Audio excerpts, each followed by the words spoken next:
Bonjour chers amis karatéka, j'espère que vous et vos proches se portez bien pendant cette période difficile de confinement. Aujourd'hui, une petite vidéo consacrée au travail en giriwaza, donc le travail des jambes. Avant toute chose et avant de commencer les exercices de jambes, échauffez-vous bien le bas du corps et les articulations des hanches, ainsi que mobilisez bien les muscles du tronc, car l'ensemble, nous le verrons, intervient dans le travail des jambes. Alors avant de commencer à travailler sur la technique de jambes, nous devons évaluer pour chaque technique de jambes, dont je vous montre un exemple ici maintenant, quelle est notre hauteur de confort. En effet, nous ne sommes pas tous égaux par rapport à notre souplesse ou à nos capacités pour travailler nos jambes. Certaines personnes sont capables de placer la jambe très haut, sans difficulté. D'autres personnes ont parfois du mal à avoir leurs jambes au niveau de Shudan. Si je veux progresser et ne pas me blesser, je dois pouvoir respecter ma hauteur de confort. Alors, quelle est ma hauteur de confort? Ici, bien entendu, si je travaille comme ceci, et que c'est très facile, et je peux travailler même très très doucement, sans que ça me fasse de complications, ce n'est pas une hauteur de confort, puisqu'il n'y a pas d'effort. Je vais plutôt chercher une hauteur, là, où je peux travailler calmement, mais en faisant tout de même un certain effort lorsque je travaille mon exercice. Cette hauteur met un petit peu mon équilibre en péril, elle met un petit peu mes muscles en péril, donc je dois travailler. Bien sûr, ce n'est pas une hauteur maximale, puisque je suis peut-être capable de monter plus haut, mais pas d'avoir la même maîtrise. L'hauteur maximale que je peux donner, je peux peut-être placer mon coup plus haut, mais la technique est moindre, car je ne suis pas du tout en zone de confort en plaçant mon pied à cette hauteur-là. J'exagère et je sors. C'est important à savoir parce que si je travaille en dessous de ma hauteur de confort, je ne suis pas en train de la stimuler. Si je travaille au-dessus, je déforme le geste et je ne rentre pas le bon geste, donc je n'améliore pas mon geste. Il est important de trouver à chaque technique quel est son maximal. C'est pareil pour le Mahigiri. Je viens là, en bas, simple, en haut, plus dur. Je vais chercher une hauteur plus qui me correspond mieux, avec laquelle je vais pouvoir travailler mon coup de pied.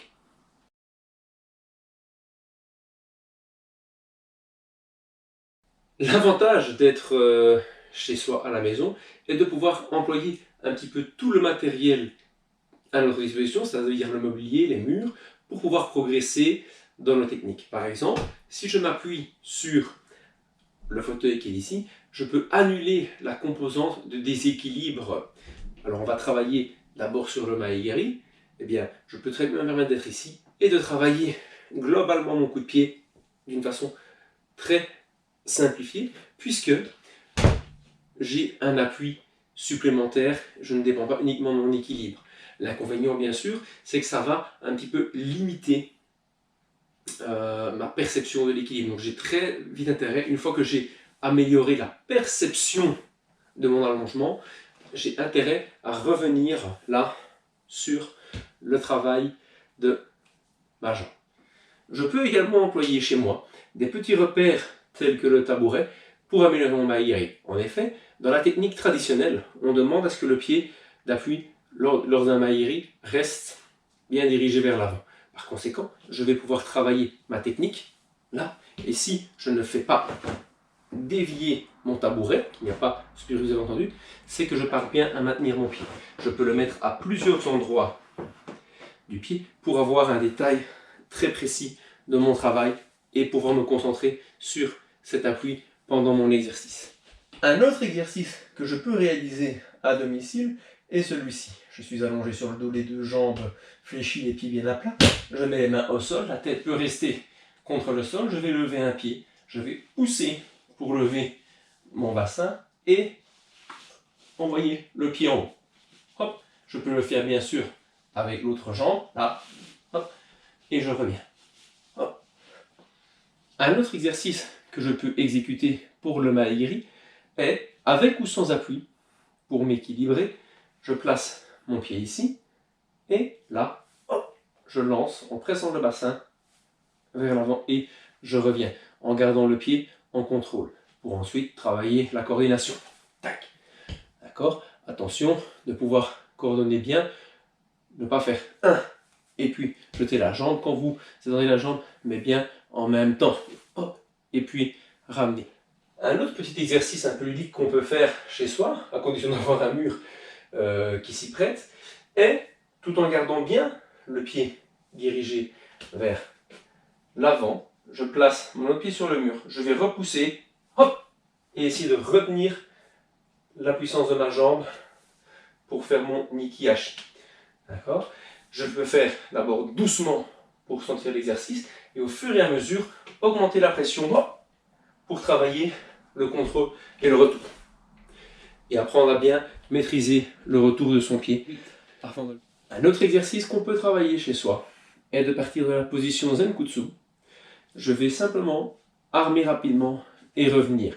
Mon pied s'arrêtera quand il touchera le genou. Là, hop, hop, hop. Je vais essayer d'employer le miroir ou une vidéo dans cet exercice pour bien m'observer et voir que je ne fais pas ceci. Mais bien rester dans sa base, dans sa posture.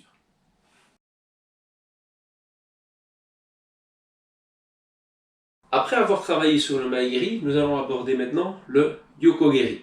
Nous allons travailler sur la forme Kekomi de celui-ci. Tout comme le Maegiri, je peux me permettre d'employer un appui pour le travailler. Attention de ne pas être trop près avec son corps ou de ne pas avoir un appui qui vous gênerait, car le Kekomi part du genou qui est devant soi et qui va se rabattre sur le côté tout en laissant la jambe s'étendre pour se placer. Alors, l'avantage de me stabiliser par rapport à ce coup de pied qui est assez difficile est de pouvoir travailler et rechercher bien à mon aise ma hauteur de confort et de pouvoir faire des exercices comme ceci, de renforcement musculaire dans le coup de pied.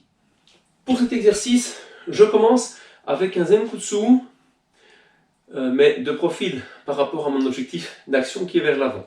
Je vais croiser avec la jambe arrière, comme lorsque je croise comme ceci en Kibadashi. Mais je ne vais pas réduire l'espace, je vais garder ici la largeur du Zenkutsu. Ça va provoquer une torsion au niveau de la colonne vertébrale. Mon Yokogeri, je vais le diriger vers l'avant en allant rejoindre avec mon corps le talon de mon pied d'appui. Là. Et puis je reviens déposer dans mon axe. Je peux bien sûr produire l'exercice des deux côtés. Là. Croiser. Rejoindre. Revenir dans l'axe. Ensuite, lorsque j'ai pris l'habitude de faire ce mouvement, bien sûr, je corrige en passant par derrière. Là. Et j'affine mon exercice. Je peux également travailler la technique du Yokogeri en partant de la position quadrupédique. Ici, là, je vois plus de pieds et je reviens. Attention, dans cet exercice, je ne vais pas envoyer le pied ici sur mon côté, d'accord, parce que il casse le confort de la posture que j'ai ici. Je vais plutôt l'envoyer vers l'oblique et le haut. D'accord, ne pas confondre avec Ushiro, mais oblique haut et revenir là, afin de pouvoir libérer tout le travail à partir d'ici. Si à quatre pattes je travaille non que sur le côté, puisque je suis fléchi ici au niveau du tronc du bassin, eh bien je vais être tout simplement bloqué. Donc je vais chercher l'oblique et le haut et puis je ramène. Une autre progression qui est intéressante à établir avec le Yokogeri est de travailler avec l'aide de différents murs pour réceptionner nos coups de pied. Attention, ne pas travailler violemment, on travaille juste ici la technique. Dans le cas du Kekomi, puisque je ne peux pas garder mon pied en oblique avant, sinon mes hanches ici ne peuvent pas se libérer, je vais travailler cette nécessité d'aller plutôt vers l'oblique arrière en me mettant dos au mur. Attention, je ne me colle pas au mur, car j'ai besoin de laisser le mouvement de mon bassin en place. Quand je suis relax sur les jambes, je prépare mon coup de pied. Là, je vais toucher calmement avec le talon en essayant de garder le pied tendu et je reviens. C'est un exercice qui pourra également nous servir pour travailler sur certains principes en Uramawashi. Bien qu'Urama Washi, j'aurais tendance à ouvrir la porte pour aller placer le pied derrière. Donc ici, je reviens sur le Yoko dans cette phase-là. 1, et tendre, placer, ramener, revenir. Par la suite, je peux, on ne voit pas très bien mon pied avec l'armoire ici, mais soit je le place contre le mur et je travaille le retour de mon Ikiashi pour travailler la réception en équilibre. Une fois que je suis à l'aise avec le fait simple de poser et de revenir, je vais fléchir un peu ma jambe pour donner une poussée et donner un peu plus de challenge. Ensuite, je vais travailler tout simplement le développement 1 et revenir. 1, pousser et restabiliser. Vous avez également la possibilité, après avoir fait tout ça, de vous challenger en mettant des obstacles. Donc, par exemple ici, j'ai mon tabouret avec la jambe avant qui est accolée au tabouret. Fais attention à ne pas le faire bouger et je travaille mon magiri. D'accord? Là, en essayant, je me suis trompé ici, là, de ne pas faire bouger mon tabouret. Je peux de la même manière placer la jambe du Yokogiri contre ce tabouret, monter, placer, revenir sans toucher le tabouret. Ça peut se faire sur des obstacles plus larges, plus hauts. Hein? Voilà, je suis un peu emballé ici.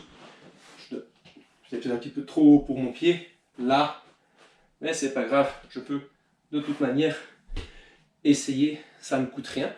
Mais vous pouvez varier les différentes hauteurs.